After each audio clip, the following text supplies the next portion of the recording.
Halo semuanya, selamat datang lagi di sesi bedah materi kita. Kalau kalian suka ngikutin perkembangan teknologi, pasti udah sering dengar soal masa depan baterai kan? Nah, hari ini kita bakal nge-zoom in, bener-bener masuk ke level atom buat bedah teknologi baterai solid state dan semi-solid. Kita bakal lihat detail cara kerjanya sebelum nanti kita perbesar lagi sudut pandangnya buat ngelihat dampaknya di pasar global dan pastinya ekosistem industri di Indonesia. Siap-siap ya, karena masa depan penyimpanan energi ini jauh lebih gokil dari yang kalian bayangin. Oke, langsung aja kita lihat agendanya. 5 poin utama kita hari ini: ancaman tersembunyi dendrit litium, revolusi elektrolit baterai padat, pilihan material antara sulfida, polimer atau oksida, terus transisi menuju anoda silikon, dan ditutup dengan realitas pasar dan semi-solid. Peta jalan ini bakal mandu kita dari sel mikroskopis sampai ke mobil listrik di dunia nyata. Bagian pertama, ancaman tersembunyi dendrit litium. Coba bayangin, di dalam baterai lithium ion yang lagi kalian pakai sekarang, entah di HP atau mobil listrik, ada bahaya yang terus ngintip. Pas kalian lagi ngecas, ada struktur metalik yang bentuknya kayak jarum super tajam yang tumbuh perlahan. Kita sebutnya dendrit. Jarum-jarum ini tuh nyebelin banget, karena mereka bisa menusuk lapisan pemisah di dalam cairan elektrolit baterai yang emang gampang kebakar itu. Kalau sampai tembus, boom, terjadi korsleting internal yang memicu pelarian termal mematikan, alias meledak. Makanya, mengganti cairan elektrolit yang gampang terbakar dan rentan tertusuk ini dengan material padat itu krusial banget. Ibaratnya nih, kita lagi mengganti jembatan rayot yang gampang ambruk dengan tembok beton tebal yang nggak bisa ditembus sama sekali. Si elektrolit padat inilah yang bakal jadi pahlawan utama kita hari ini. Bayangin aja ada sebuah pelindung kristal bening, bener-bener padat dan sempurna. Begitu jarum-jarum dendrit tadi nyoba tumbuh, mereka langsung nabrak tembok kaca ini dan berhenti total secara paksa. Nggak ada lagi cairan mudah terbakar, nggak ada resiko bocor, benar-benar stabil murni. Ini bukan cuma sekedar update minor ya, ini perombakan total hukum fisika baterai. Nah, ini ngebawa kita ke bagian kedua, revolusi elektrolit baterai padat. Kalau kita udah berhasil ngebangun tembok pelindung kokoh tadi dan menghilangkan cairan yang gampang terbakar, keuntungannya luar biasa besar. Baterai solid state bisa nahan suhu operasional yang jauh lebih tinggi tanpa perlu sistem pendingin yang ribet. Dan yang paling penting, karena udah super aman, para insinyur sekarang berani masukin material berdensitas tinggi. Artinya, energi yang jauh lebih besar bisa dikemas di ukuran baterai yang lebih kecil dan ringan.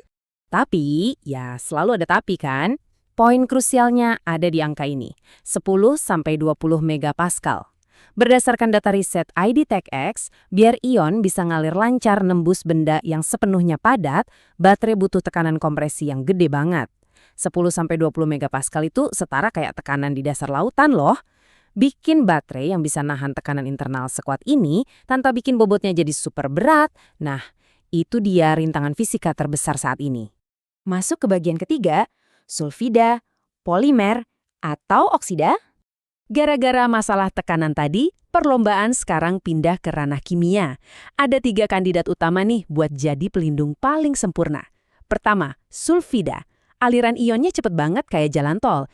Tapi sayangnya, material ini beracun dan super sensitif sama kelembaban pas diproduksi. Kedua, polimer.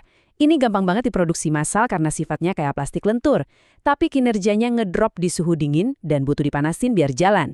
Ketiga, oksida.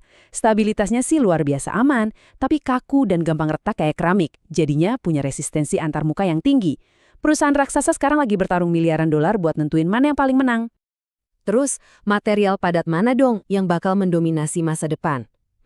Sementara para ilmuwan masih sibuk mecahin masalah di 3 material tadi, ternyata ada revolusi lain yang lagi kejadian secara bersamaan di sisi lain tembok baterai.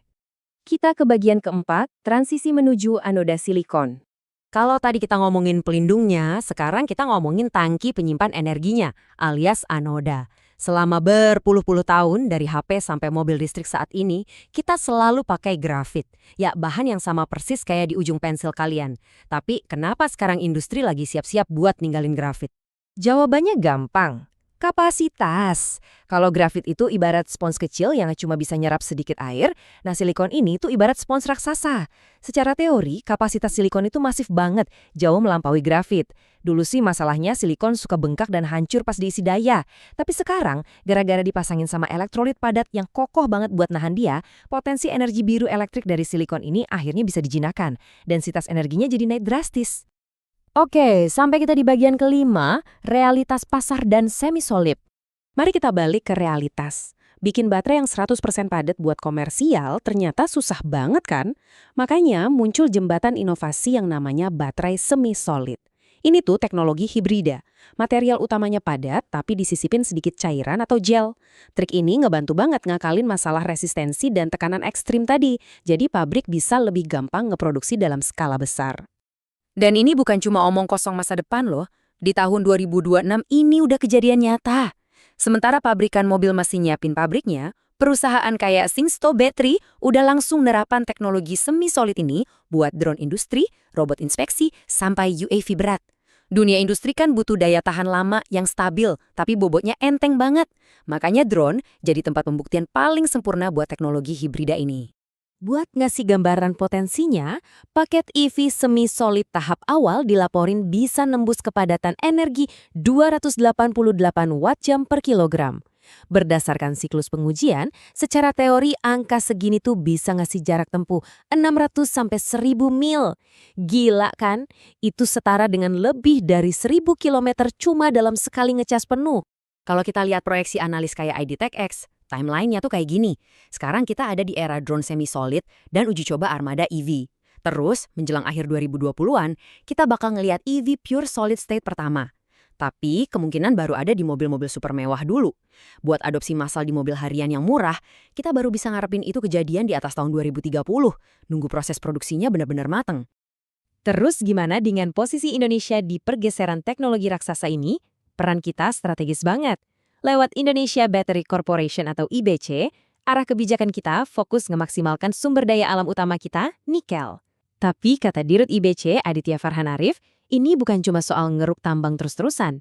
Tujuannya adalah ngebangun ekosistem sirkular yang utuh biar kemandirian industri kita kuat dan transisi energinya berkelanjutan.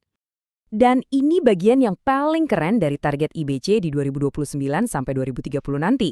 Mereka ngerancang fasilitas daur ulang yang bisa mengekstraksi ulang material nikel, kobalt, dan litium dari baterai yang udah mati dengan tingkat efisiensi sampai 99%. 99% loh, ini mastiin banget kalau baterai generasi masa depan nggak bakal selalu ngabisin sumber daya alam baru dari bumi kita.